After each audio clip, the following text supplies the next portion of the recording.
Are you aware of this critical issue about endangered species in the Philippines? These are the articles and news that there has been an illegally poaching and trading of endangered species in the Philippines.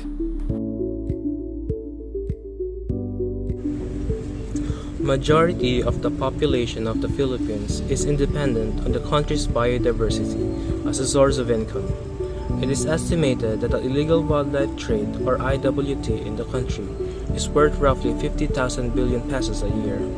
IWT is the fourth most profitable illegal business after narcotics, human trafficking, and arms.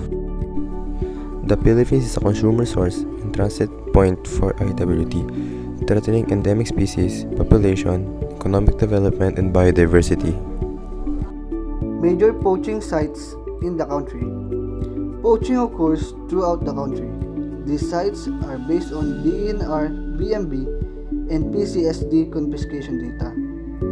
The top sites in Luzon are Palawan, followed by Aurora, then Quezon.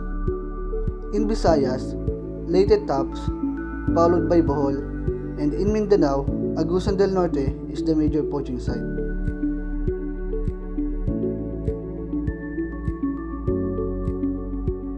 International Union of Conservation of Nature and Natural Resources, or IUCN, has declared 418 animal species in the Philippines to be threatened, meaning they are either vulnerable, endangered, or critically endangered. Some notable are Philippine eagle, Philippine freshwater crocodile, and the tamarack. In terms of plants, some of the poach-threatened plants in the country are agarwood, tree ferns, and pitcher plants. Why are illegal poaching and hunting bad?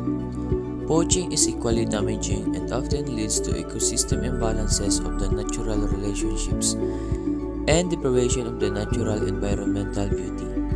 Since the animal population are harmed, the whole ecosystem is also harmed, including the vegetation, animals, and plants.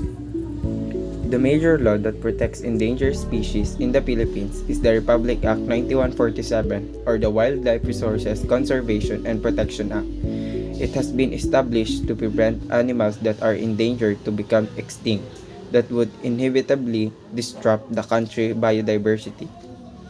In an attempt to combat the threats of the illegal wildlife trade to the country's biodiversity and economy, the Philippines government took action and created interagency group to stop the trade in illegal wildlife and wildlife parts.